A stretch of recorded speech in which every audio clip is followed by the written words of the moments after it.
На 360 продолжается информационное вещание. Мы снова в прямом эфире. И в начале часа, как обычно, расскажем о погоде. Синоптики сегодня обещают повышенное атмосферное давление. Стрелка барометра остановится на отметке 766 миллиметров ртутного столба. Но это на 15 позиций выше среднего значения, которое специалисты фиксировали на протяжении многих лет. Завтра давление начнет постепенно падать и уже к субботе приблизится к нормальным значениям. Но прямо сейчас Дмитрий Кутепов поделится прогнозами погоды на вторник. Сегодня погода в столичном регионе останется ясной, сухой, ветреной и морозной, с температурой немного ниже климатической нормы. Внимание на метеокарту. У северян Московской области утро вторника солнечное, ветреное и достаточно холодное, с температурой до минус 7 градусов.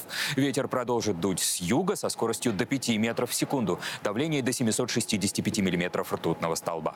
Восток столичного региона сегодня составит достойную конкуренцию северу. Утром во вторник здесь минус 6-8, днем в среднем минус 5. Будет ясно, и давление будет зашкаливать до 770 миллиметров.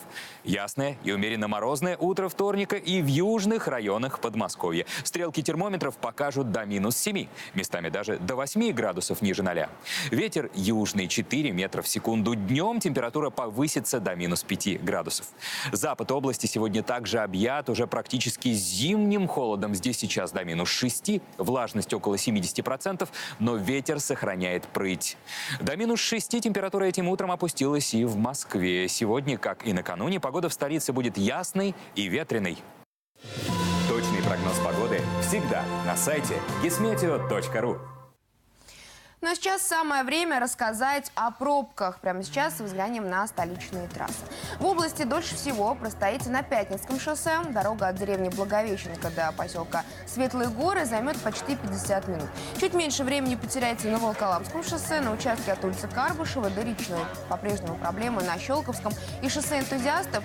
Обойти пробку по объездному шоссе не получится, там тоже затор. В Москве самая загруженная трасса – это Волгоградский проспект. От Ташкентской улицы до Люблинской доедете за 52 минуты. 40 минут идет на дорогу по Ярославскому шоссе от Малыгинского проезда до Северянинской эстакады. На Пролетарском проспекте потолкаетесь 25 минут от Кавказского бульвара до Коломенского проезда.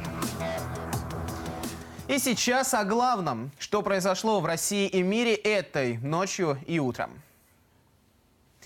Растет число жертв крупного ДТП в Китае. На обледеневшей трассе в провинции Шаньси столкнулись 56 машин. На данный момент местные СМИ сообщают о 17 погибших, 37 человек получили ранения. ДТП произошло на трассе между Пекином и Куньмином. По предварительной версии, причины аварии – нарушение скоростного режима и плохие погодные условия. Как вы видите, среди столкнувшихся автомобилей много фур. Сейчас движение по трассе закрыто в оба направления. В нашем регионе этой ночью самая массовая авария произошла на МКАДе. На внешней стороне 67-го километра две фуры врезались в автокран. Практически все полосы оказались заблокированы. Там скопилась просто гигантская пробка. По словам очевидцев, автокран и две фуры двигались друг за другом, как вдруг у одного из большегрузов лопнуло колесо. Водитель, не справившись с управлением на большой скорости, въехал в спецтехнику. В него уже прилетела вторая фура. Никто в итоге не погиб, только по счастливой случайности. На кадрах с места происшествия видно, кабины большегрузов оторвало. Они практически полностью смяты. Я в кране ехал. Сзади вот фура врезалась в меня. Все, я больше ничего не знаю. Я в таком состоянии, больше ничего не могу вам сказать. 60 километров в час ехал, закусило колесо, понесло машину. И все, ударил крана. Потом сзади меня ударили еще. Развернуло и все. А со вторым водителем, который в вас уже врезался? Его вытащили, в больницу увезли. Ногу защемило. Водителя второй фуры госпитализировали с переломом ноги. Все обстоятельства ЧП выясняют сотрудники ГИБДД. В Орехово-Зуеве накануне электропоезд «Ласточка» сбил насмерть двух подростков. Они перебегали пути в неположенном месте. Следственно-оперативная группа устанавливает обстоятельства произошедшего и личности погибших подростков. Очевидцы говорят, что на вид обоим было по 14 лет. Несчастный случай произошел на перегоне Орехово-Зуево-Крутое Горьковского направления. Состав следовал из Москвы в Нижний Новгород. Водитель электропоезда включил систему экстренного торможения, но избежать трагедии не удалось. От полученных травм школьники скончались на месте.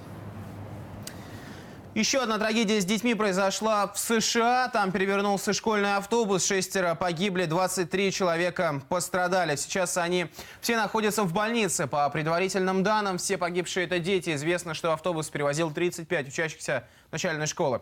Авария произошла на трассе. Полиция еще устанавливает причины. В данный момент допрашивают водителя. Это уже третье ДТП с участием школьных автобусов за последнюю неделю в этом штате. 18 ноября водитель грузовика врезался в автобус. Более 20 детей получили травмы. 19 ноября другой автобус перевернулся. Из 40 школьников 23 получили ушибы и переломы. Фукусима осталась на час без системы охлаждения. На атомной электростанции из-за землетрясения сработала автоматика. Генеральный секретарь Кабинета министров Йосихиде Суга уже заявил, что утечка радиации пока не зафиксирована. В настоящее время ведется проверка. Система дала сбой из-за подземных толчков. Накануне ночью в Японии произошло землетрясение. Магнитуда составила 7 баллов. После побережья накрыло цунами. До станции дошла волна высотой около метра. Сейчас Фукусима не работает. Ее закрыли после мощнейшего землетрясения и цунами в 2011 году. Но даже в неактивном режиме энергоблокам нужна система охлаждения отработанного топлива. Для ее перезапуска требуется одобрение местного населения и властей, а они выступают категорически против атомной энергетики. Ну а во Франции начали расследование по делу о разглашении гостайны Олланда. Вот поводом стал для этого материал французской газеты. В нем авторы сообщили, что во время беседы с президентом страны Франсуа Олландом они получили копию конфиденциального военного документа с планами удара по Сирии в августе и сентябре 2013 года. Следствие было начато по сигналу депутата из партии республиканца Эрика Сьотти. Напомню, еще 10 дней назад парламентарии запустили процедуру импичмента Олланда. Проект резолюции подписали 79 депутатов.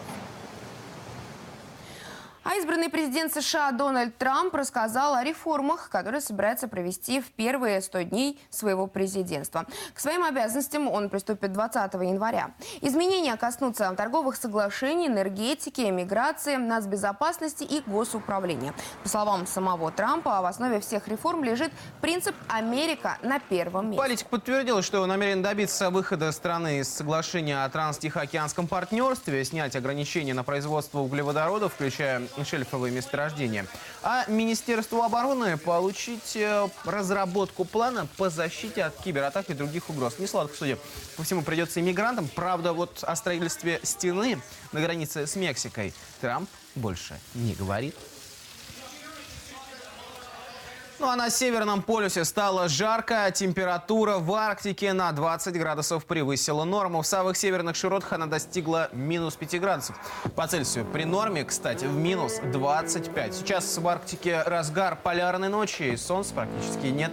Но, как правило, в это время года здесь очень холодно. Океан покрыт толстым слоем льда. Аномально высокая температура держится на Северном полюсе второй год подряд. В конце 2015 года она возросла до точки таяния из-за мощного шторма, который принес теплый воздух в регион. Пока не ясно, как необычная погода повлияет на местную дикую природу, например, на белых медведей. Они в это время года обычно охотятся на морском льду. Если его слой не будет достаточно толстым, это может привести к катастрофическим последствиям для популяции животных. Исследователи продолжают внимательно следить за ситуацией и надеются, что холод в Арктику вскоре все же вернется.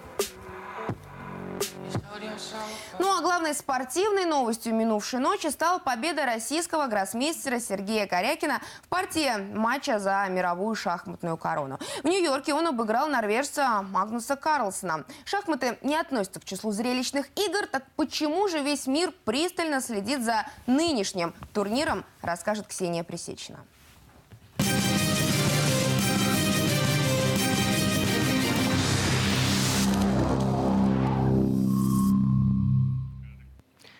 Доброе утро! Ну, конечно, тягаться с футболом или хоккеем шахматный турнир пока не может, но он действительно оказался в центре внимания даже у тех, кому в повседневной жизни абсолютно чужда черно-белая логика.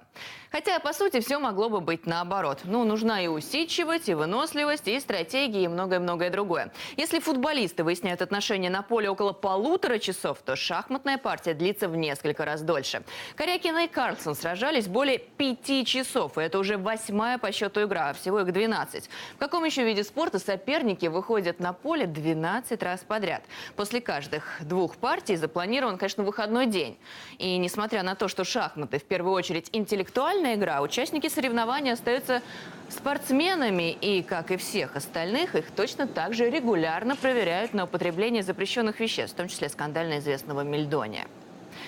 История шахмат насчитывает более 1500 лет. Есть много версий о развитии этой игры. Согласно наиболее распространенной, первая, похожая на современные шахматы игра, появилась в Индии. Окончательно правила привели к единому стандарту в XIX веке. Тогда же начали проводить международные турниры. В 1999 году Международный олимпийский комитет официально признал шахматы видом спорта, но в программу соревнований их так и не включили.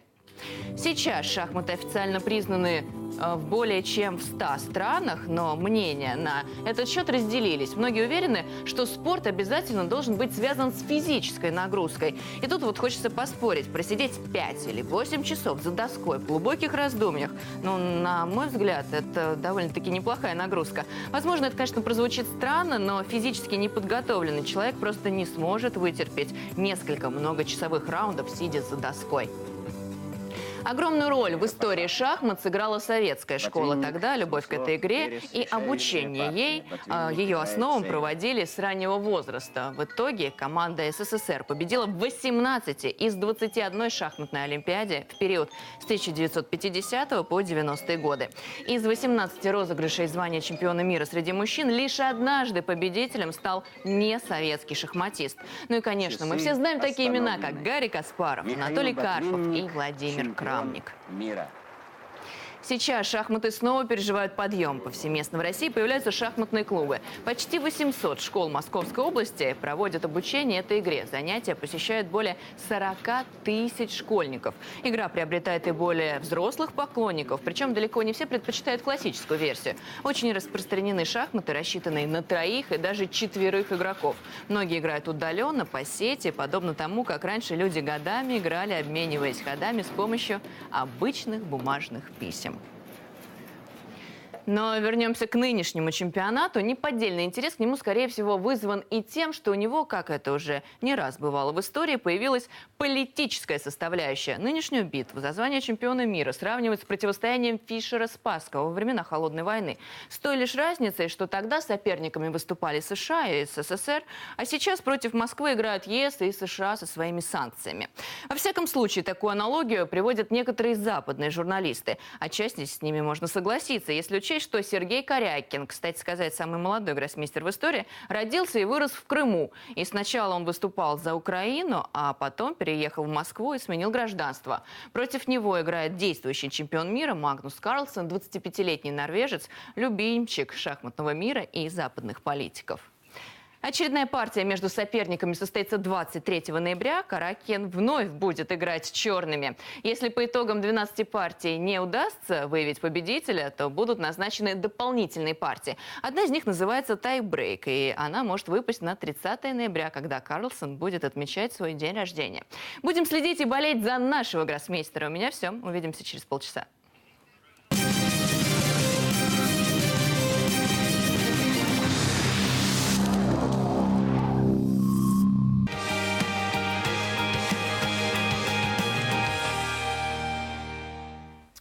Жители поселка Алабушево пожаловались на сугробы почти черного цвета, которые неожиданно появились под окнами их домов. Причем снег явно привезли и высыпали после чистки дорог. Откуда именно и кто, пока не ясно, но нарушители уже начали искать. Елена Волик разобралась в ситуации. Этот грязный снег, как утверждают жители поселка Алабушево, вывозят с дорог Солнечногорского района и оставляют таять здесь, у пруда. Жилые дома в нескольких метрах. Местные теперь пытаются выяснить, кто видел грузовики, о которых говорит весь поселок. На них якобы и привозят этот почти черный снег. Ты не видел, кто? Чего? Ну, снег валят там с реагентами.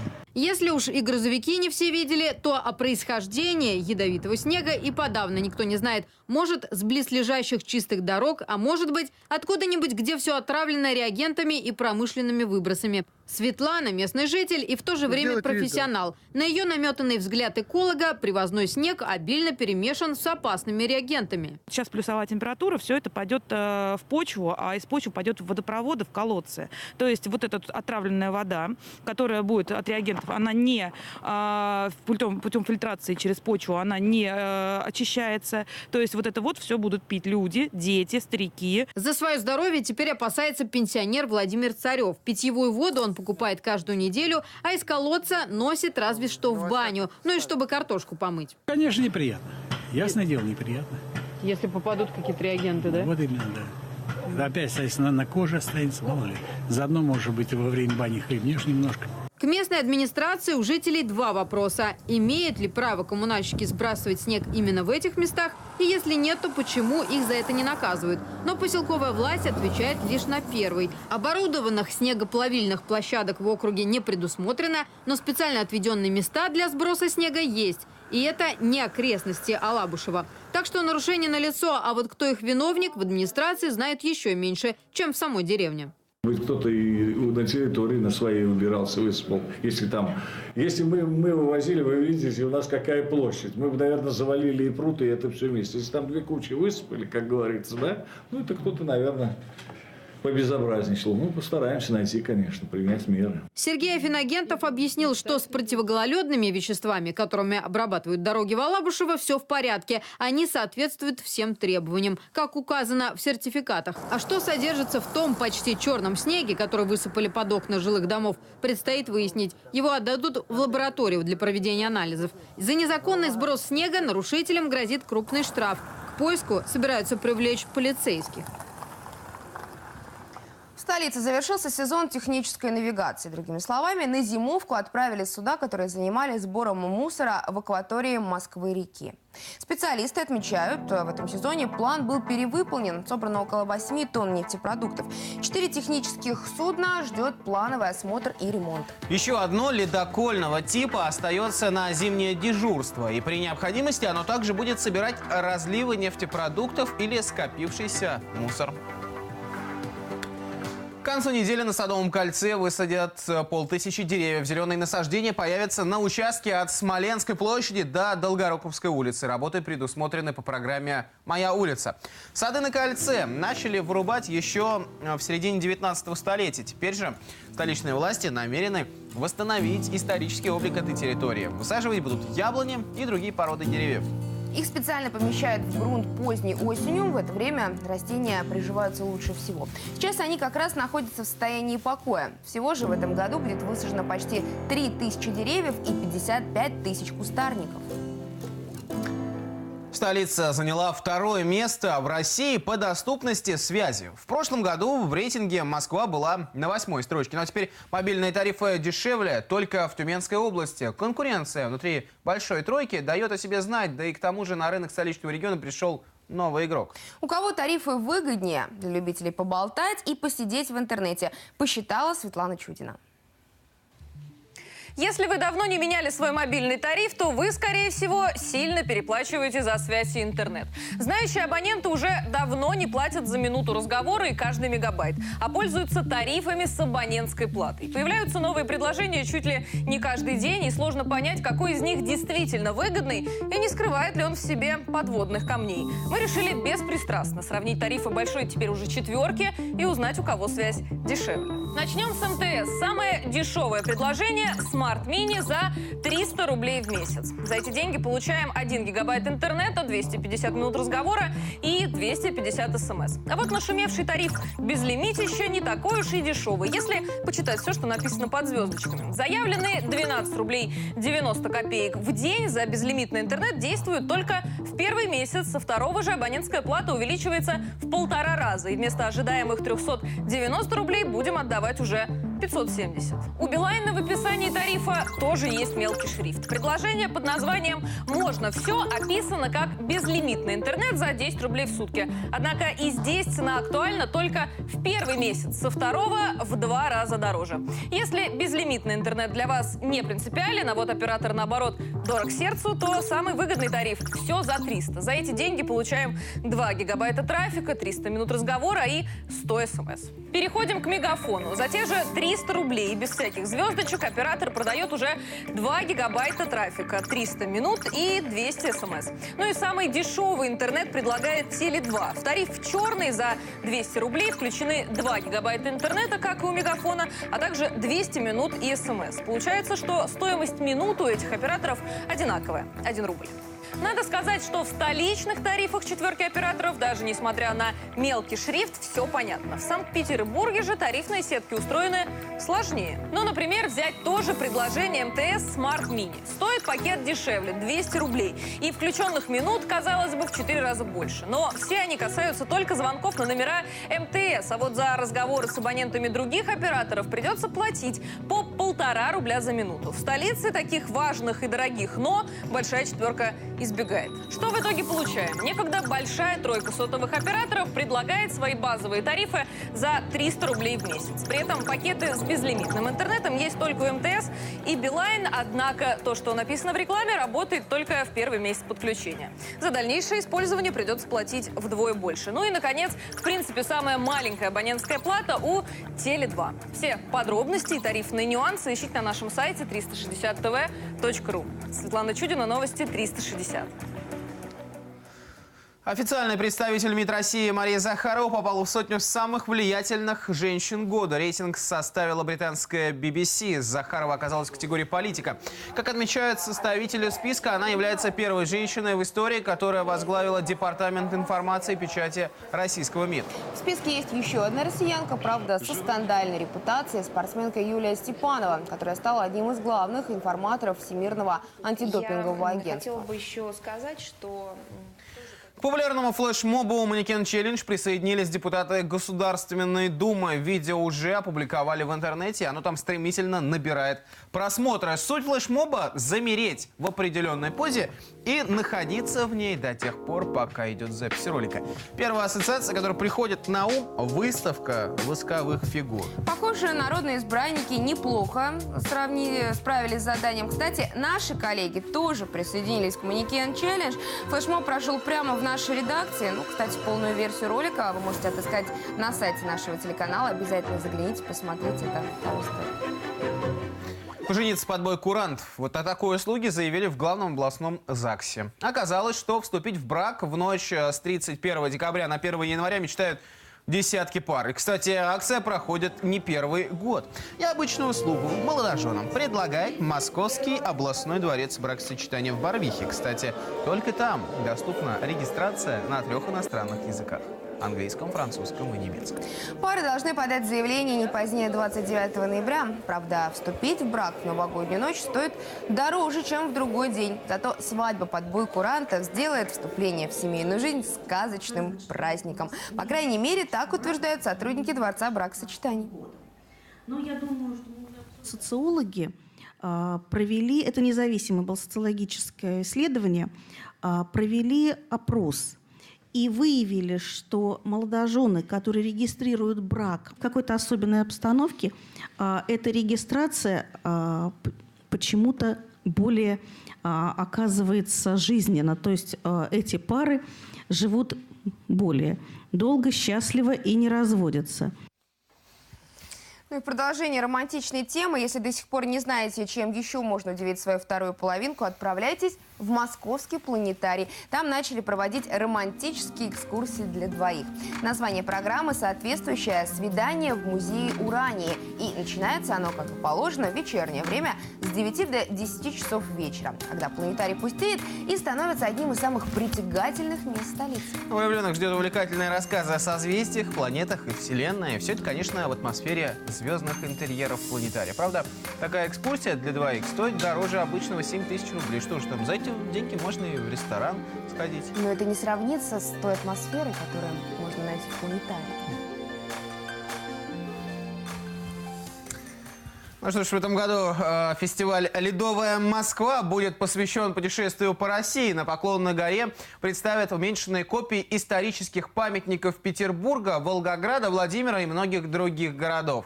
Естественно, все миниатюры будут выполнены изо льда. Самой большой композицией станет Московский Кремль. Его высота составит 40 метров. Стартует фестиваль 29 декабря, а на церемонию открытия приедет не кто-нибудь, а сам Дед Мороз прямо из Великого Устюга. Гостей ждет шоу, представления, народное гуляние, рождественская ярмарка. И попить, и потанцевать, и погулять. Ну, кроме того, будут открыты ледовые горки разной высоты и сложности. В прошлом году на Поклонной горе разместили достопримечательности Москвы в миниатюре. Парк ледяных скульптур тогда пустили почти 400 тысяч человек. Известная итальянская актриса Орнелла Мути поселится в Москве. Причем не где-нибудь, а в Гальяново. Этот район вошел в тройку самых опасных для туристов мест мира. С чем связан такой выбор, непонятно. Квартира, в которой будет жить Мути, совершенно обычная. Вообще там никаких изысков. Это однушка, площадь 34 квадратных метра. Маленькая кухня и дом, естественно, тоже без излишеств. Девятиэтажка на Хабаровской улице. Итальянка там уже, кстати, зарегистрирована. Ну, ранее стало известно, что звезда фильма «Укрощение строптивого» хотела получить российское гражданство и сейчас уже является резидентом нашей страны. В России Мути намерена заняться бизнесом. Сначала актриса планирует открыть ресторан итальянской кухни, а затем запустить линию кожаной обуви.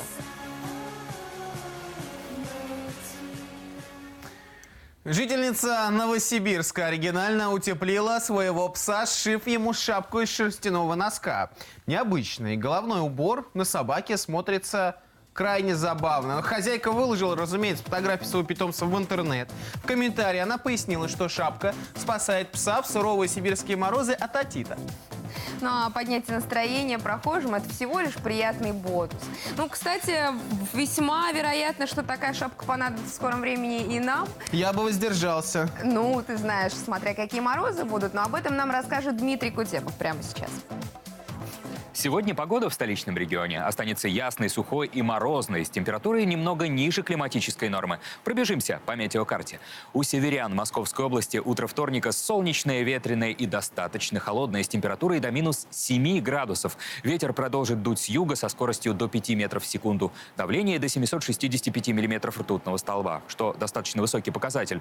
Восток столичного региона сегодня составит достойную конкуренцию северу. Утром во вторник здесь минус 6-8, днем в среднем минус 5. Будет ясно, и давление будет зашкаливать до 770 миллиметров. Ясное и умеренно морозное утро вторника и в южных районах Подмосковья.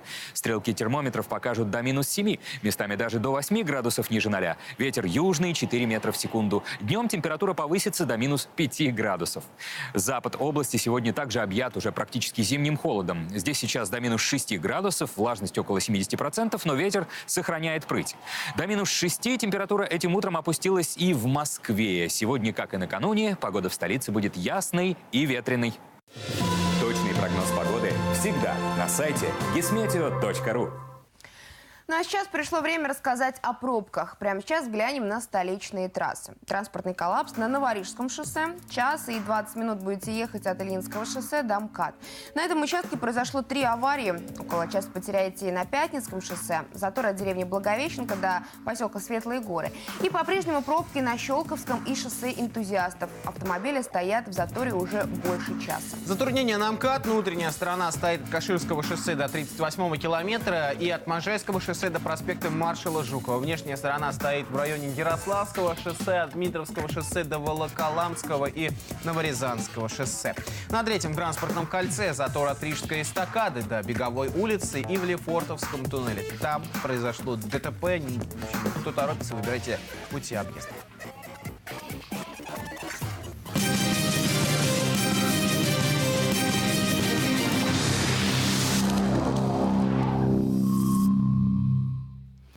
Доброе утро. утро. О проблеме российских дорог известно еще с гоголевских времен. И то, что быстро эту проблему не решить, понимают и нынешние власти. Поэтому проект по строительству новых дорог и ремонту уже существующих рассчитан на много лет вперед и является приоритетным. Реализовывать его будут уже с этого месяца по март 2026 года.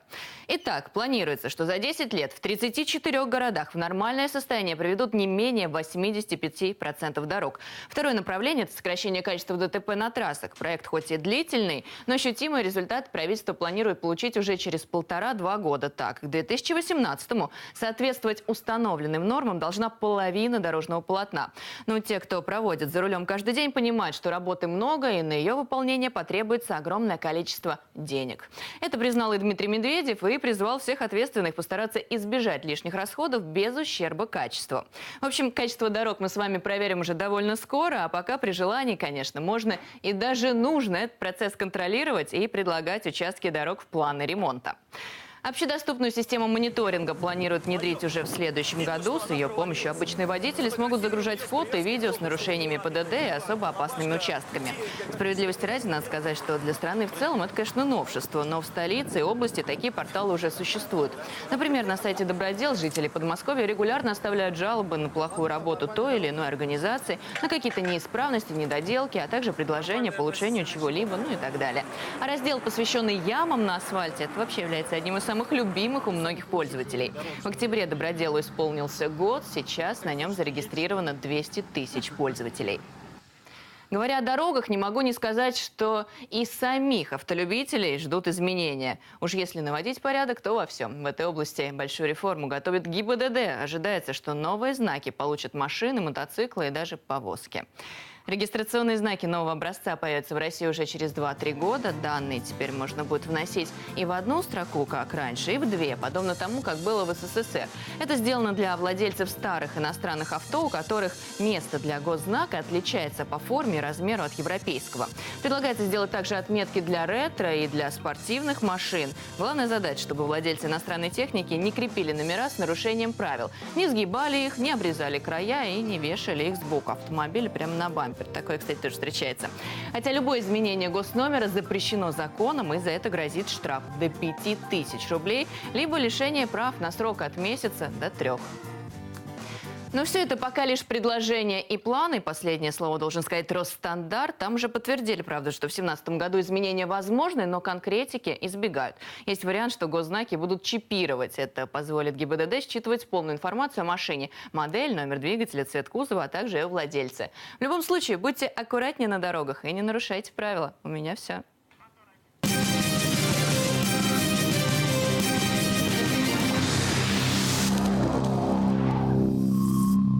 Одни ее видели и даже успели сфотографировать, другие пытаются найти до сих пор. Снимки нелепой, дорожные разметки в Бронницах попали в соцсети и вызвали там бурное обсуждение.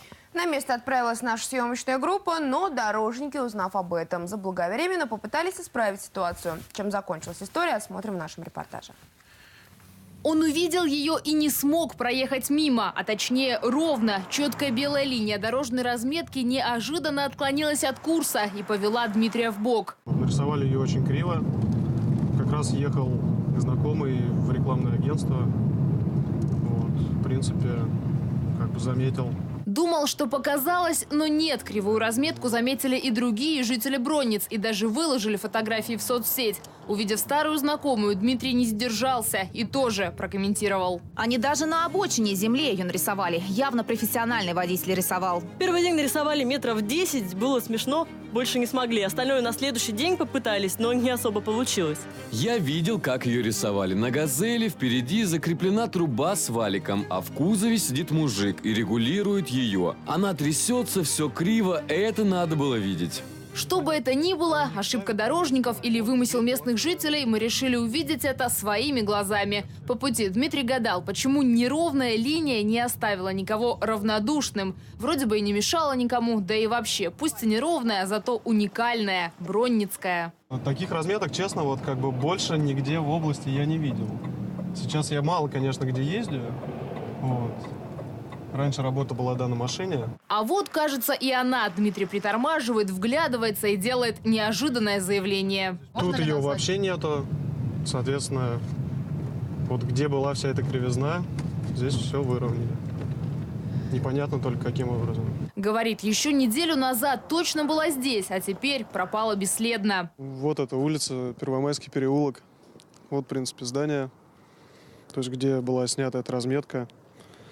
Вот. Ну, сейчас разметки мы этой не видим. И даже никаких следов, да, смотрите? Даже никаких следов, да. Работу над ошибками, оказывается, провела местная администрация. Дорожная разметка была выполнена по предписанию дорожно-патрульной службы. В тот момент, когда уже сезонные работы по разметке, они фактически, это было где-то рядом с минусовой температурой, уже завершились.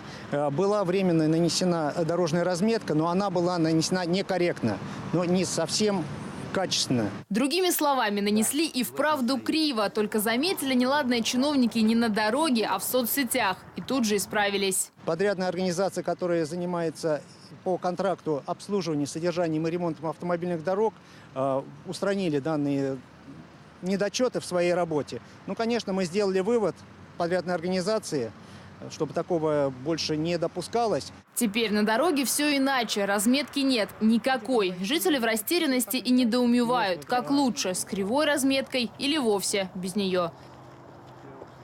На Волхонке появятся скульптурные портреты патриархов московских и всея Руси. Соответствующий проект внесен на рассмотрение Московской городской думы. Создание и установка композиции обойдется в 50 миллионов рублей. Эти средства выделит Московский комбинат строительных материалов. Фигуры патриархов разместятся возле храма Христа Спасителя. Произойдет это уже в следующем году, когда в России отметят столетие с момента восстановления патриаршества. Специальная почтовая карточка, посвященная Москве как городу, в котором пройдут матчи чемпионата мира по футболу 2018, выйдет в обращение 22 ноября. Об этом сообщает пресс-служба Почты России. Открытка будет выпущена с оригинальной маркой и с памятной серии, также посвященной чемпионату. Тираж составит 45 тысяч экземпляров, а приобрести карточки можно будет во всех отделениях Почты России. На открытках изображена архитектурные достопримечательности города. Фонтан «Дружба народов» на ВДНХ, панорама столицы с видом на московский Кремль, а на оригинальной марке официальная эмблема чемпионата и игровой момент матча. Самый громкий тренер страны, наставник женской сборной России по гандболу Евгений Трефилов готовит своих подопечных к штурму новых высот. Очередная цель героев Олимпиады – естественно, золото чемпионата Европы. Наш корреспондент Владимир Волков решил выяснить, не стало ли тише на тренировках Трефилова после триумфа в Рио.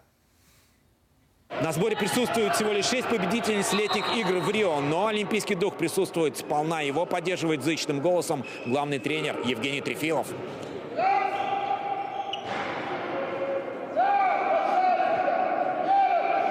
С Олимпиады прошло всего ничего, а девчонкам и их тренеру уже наскучило ходить в героях спорта. То, что они сотворили в Рио, сразу же назвали подвигом, но иногда подняться на вершину легче, чем постоянно носить лавровый венок победителя. Он уже жмет.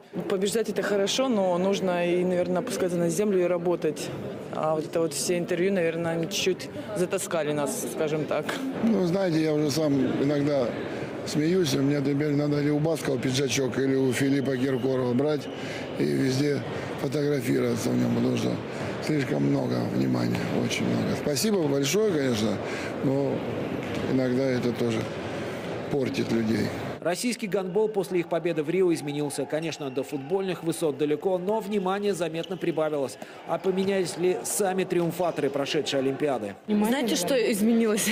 Больше люлей от Евгения Васильевича. Так как ответственности больше, типа звания больше, и нужно держать марку, и ты не должен ниже падать уровень. Вот это изменилось, добавилось. В худшую сторону. Почему? Потому что Олимпиада – это только та затравочка, это прикормка для достижения более высших целей. Куда же выше? И вторая Олимпиада должна быть, третья. Почему нельзя? А считать, что Олимпиада – это забор и дальше нельзя, это, я считаю, это недостойно спортсмена. Предстоящий турнир в Норвегии – генеральная репетиция декабрьского чемпионата Европы в Швеции. Золото континентального первенства – единственный турнир, который еще не выиграл Евгений Трефилов. Так что настрой тренера запредельный, спуска подопечным не дает. Он уж точно не будет делать скидки даже олимпийским чемпионкам. Ну, вот видите настрой, двое опоздавших. А так настрой, я не знаю, откуда они. Из бани дамы пришли? А, Хумо. Я думал, из бани. Они будут сражаться за своего тренера так же, как и в Рио. По-другому в команде Трефилова и быть не может. Материальный аспект не на первом месте, но о финансовой поддержке также не стоит забывать. Ведь получают эти золотые девчонки в своих клубах в десятки раз меньше так ничего и не выигравших футболистов. И все будет зависеть от того результата. Но как мы это ранжируем, я вам не буду называть цифры, но могу сказать, что формула очень простая. Из всей суммы премиальной 75% идет игроком, 25% тренерам. Впереди еще один тренировочный день и вылет в Норвегию, а затем 3,5 года кропотливых занятий и напряженных турниров на пути к очередной Олимпиаде. Силу девчонок и голоса у тренера должно хватить. У зрителей телеканала 360 теперь есть возможность записать видеообращение главе региона Андрею Воробьеву. Губернатор ответит на ваш вопрос в рамках ежемесячного прямого разговора. Поделитесь хорошими новостями или там расскажите, например, о проблемах, которые волнуют жителей именно вашего города. Видео отправляйте на электронную почту. Адрес сейчас на ваших экранах. Кроме того, вы можете воспользоваться мобильным приложением «Репортер 360». Во время записи следует держать ваш гаджет горизонтально и, конечно, не забудьте представиться. Медико-генетический центр Подмосковья начал работу на базе Маньяки имени Владимирского. Подразделение впервые будет вести регистр больных с наследственными заболеваниями. Создание центра необходимо для раннего выявления и своевременного начала терапии. Работают лаборатории по целому ряду направлений. Для Московской области появление центра действительно знаковое событие. В нем будет организована консультативная и лечебная помощь пациентам специалистами разного профиля. Медико-генетический центр призван не только осуществлять лечение пациентов, но и координировать работу в этой сфере в Московской области. В Московской области ликвидировали последствия ледяного дождя. Об этом заявил заместитель председателя подмосковного правительства Дмитрий Пестов. Он провел заседание оперативного штаба в Дмитрове. Министры и главы городов отчитались о восстановительных работах. Пострадавшие от непогоды дома вернулось электричество. Правда, осталось несколько проблемных точек. Но там, по словам министров, неисправности устранят в ближайшее время. А в целом ситуация вернулась в штатный режим. Мы устранили с вами порядка 900 обрывов линий электропередач, заменены порядка 200 километров линий, построенных, можно сказать, заново. Напомним, из-за ледяного дождя пострадали 11 районов Московской области. Обледеневшие деревья стали падать и повредили сети. Сотни жителей остались без электричества. Больше всего пострадал Дмитровский район. Деревья обвалили сети на железной дороге. Электрички, если и ходили, то, разумеется, с большим опозданием. На сегодняшнем заседании обсудили, как не допустить подобных ЧП. Один из вариантов – расширить просеки. Другой – создать резервные источники электроэнергии. Сервис поиска отелей определил малые города России, пользующиеся наибольшей популярностью у туристов в новогодние праздники. Представьте, подмосковный Можайск вошел в первую десятку рейтинга. Малыми считаются города с населением до 50 тысяч человек. Рейтинг составлен по данным поиска и бронирования гостиниц и апартаментов с 28 декабря этого года по 10 января. В топ-10 также входят Великий Устюг, Суздаль, Ростов-Великий, Старая Русса, Углич, Печоры, Плёс, Сартовала и Ивангород. Проживание в гостиницах этих городов в новогодние праздники обойдется в среднем 2800 рублей в сутки. Губернатор Андрей Воробьев получит международную премию Станиславского, одну из престижнейших наград в театральном мире. Разумеется, не за достижения на сцене, а за вклад в ее развитие. Ну и, собственно, театральные звезды Подмосковья тоже в числе лауреатов. На 21-й церемонии награждения премии Станиславского Московская область звучала часто. Подмосковье взяло награды в самых престижных номинациях. За развитие театрального искусства лауреатом стал губернатор Андрей Воробьев. Жюри отметило вклад главы Подмосковья в культурную жизнь региона. Лично он на церемонии присутствовать не смог. За него диплом победителя получил его советник по культуре Нармин Ширалиева. В данном случае, конечно, речь идет о губернаторе Московской области Андрея Юрьевиче Воробьеве, который за эти несколько лет совершил прорыв в культурной политике. И именные проекты, которые им инициировались и поддерживались, они не только очень громко прозвучали на всю страну, но они значительно изменили ситуацию в культуре. На сцену поднялся еще один представитель Подмосковья, руководитель губернского театра Сергей Безруков. Награду ему вручил министр культуры Владимир Мединский, который отметил работу Безрукова в кино и театре. Вы являетесь замечательным художественным руководителем Московского театра, или Московского областного театра.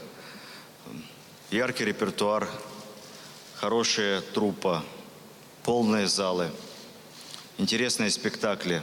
Жюри выделило в целом работу Безрукова в течение года и, в частности, спектакль «Сон разума» по мотивам повести Гоголя «Записки сумасшедшего». Безруков не только поставил спектакль, но и исполнил в нем главную роль. Получая премию, народный артист отметил, принципам Станиславского следует и в своем театре. Играть можно ярко, но если ты не подключаешь самого себя, то ничего не получится. Я не сторонник такой школы представления, когда я все изобразил, а внутри не подключаюсь. Нет, во всем, в любой, даже комедийной роли, такой гротесковой роли, без внутреннего подключения невозможно. За развитие международного культурного сотрудничества премию получил Михаил Швыдкой. Спецпремия вручена театральному критику Инне Соловьевой. Единственный коллективный лауреат – Ярославский театр драмы. Кроме почетного знака с изображением чеховской чайки, обычно победители получают еще и денежную премию. Однако в этом году ее впервые нет. Но те, кто был удостоен награды, признались, она от этого не стала менее ценной. Ольга Гавриш, Максим Графчиков, Новости 360.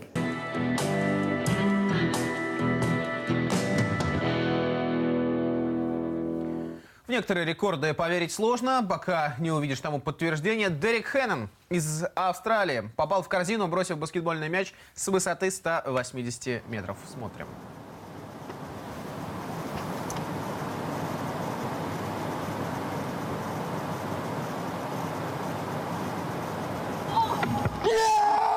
Ну, вот такой вот трехочковый. Для того, чтобы попасть в книгу рекордов Гиннесса, мужчине понадобилось всего 3 попытки.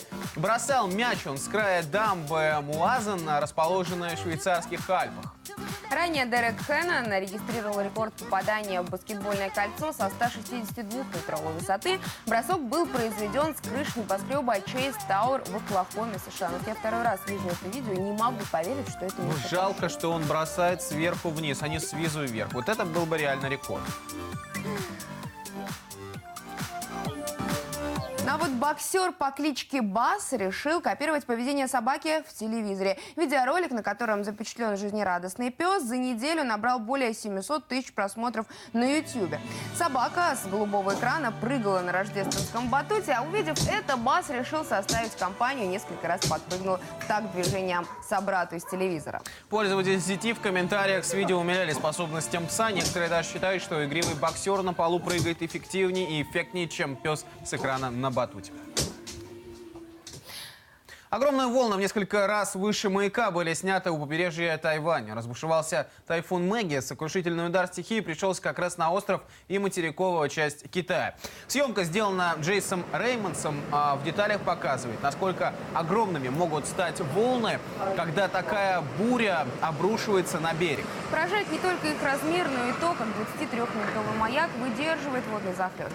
Он расположен в городе Хуальен. Островное здание построено с учетом экстремальных нагрузок, вроде ураганов и тайфунов. Ну а другие интересные новости с просторов интернета представят маленькие и большие новости. Прямо сейчас смотрим. Привет, это маленькие и большие новости, и вот о чем расскажем сегодня. Как Криштиану Роналду признался в своей нетрадиционной ориентации. Чем закончились страшные объятия тигра и маленькой девочки. И муки хабаровских живодерок в СИЗО. Криштиану Роналду признался в нетрадиционной ориентации. Как сообщает испанская радиостанция КОП, такое заявление футболист сделал во время словесной перепалки с полузащитником Атлетико Кокке.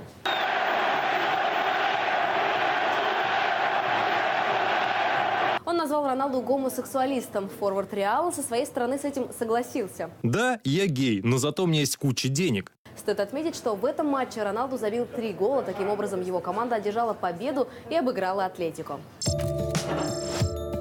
17-летние жительницы Хабаровска, обвиняемые в жестоких издевательствах над животными, жалуются на невыносимую обстановку в СИЗО. Уже через сутки после ареста в интернете появилась информация о том, что девушек унижают и оскорбляют сокамерницы. А одной из них, Алене Савченко, приходится спать на полу. Прокуратура Хабаровского края проверила эти данные. Сотрудники ведомства выяснили, все условия содержания обвиняемых соответствуют нормам.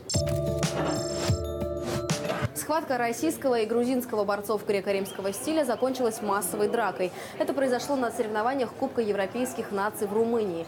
Сначала на татами боролись Эмиль Шарафеддинов и Зураб Датунашвили. Ближе к концу схватки грузинский спортсмен спровоцировал конфликт, ударив россиянина по лицу.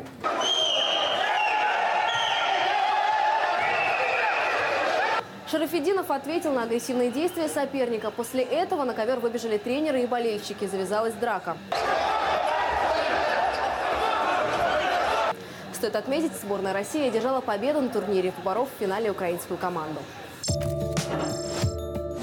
Пассажир рейса Москва-Париж устроил дебош на борту самолета. Сначала он рычал на бортпроводников, а потом и вовсе принялся им угрожать.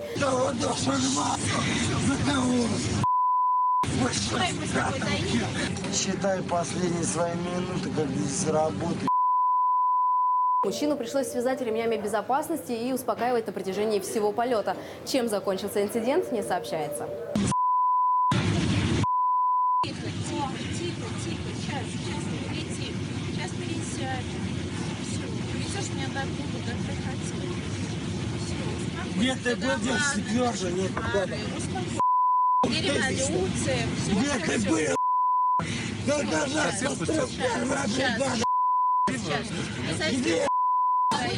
Где? В Йеллоустонском парке 23-летний американец Колин Скотт растворился в кислотном термальном источнике. Несмотря на расставленные там предупреждающие знаки об опасности, молодой человек со своей сестрой сошли с деревянного настила. Прежде чем искупаться, юноша попытался потрогать воду, но подскользнулся и упал в кипящий источник.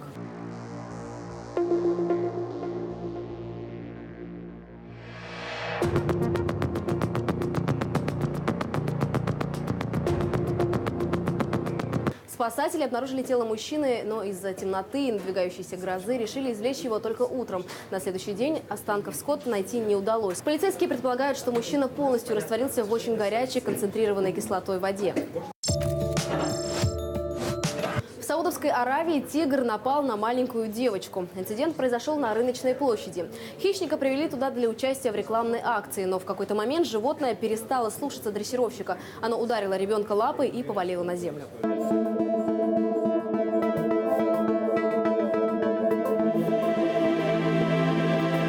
Чем закончились страшные объятия, на ролике не видно. Сообщается, что ребенок был спасен благодаря быстрой реакции дрессировщика и зрителей.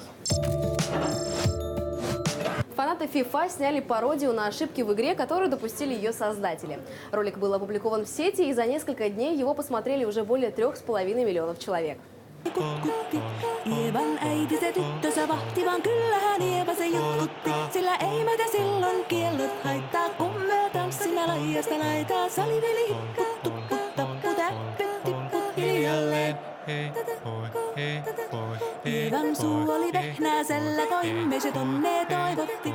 Pää oli märkänä jokaisella ja viulu se vonkuja voivotti. Ei tätä poikoo märkyys haittaa, sillä kalaskoo laijasta laitaa. Saliveli hipput, tupput, tapput, täppyt, tipput hiljalleen. Ievan äiti se kammarissa virsiä veisata huijutti. Kun tämä poika naapurissa ämmän tyttöä nuijutti. Eikä tätä poikoo ämmät haittaa, sillä kalaskoo laijasta laitaa. Saliveli hipput, tupput, tapput, täppyt, tipput hiljalleen. В Тюмени хрупкая женщина на легковушке взяла на буксир многотонный бульдозер.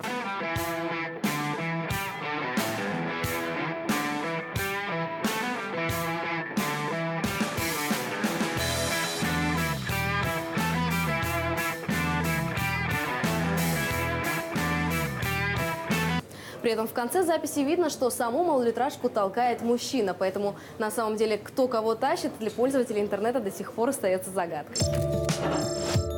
И на этом у меня все. Курсы валют ищите здесь. И подписывайтесь на «Маленькие большие новости» в Инстаграме, Телеграме, Фейсбуке. И не забывайте про контакт. Всем счастливо!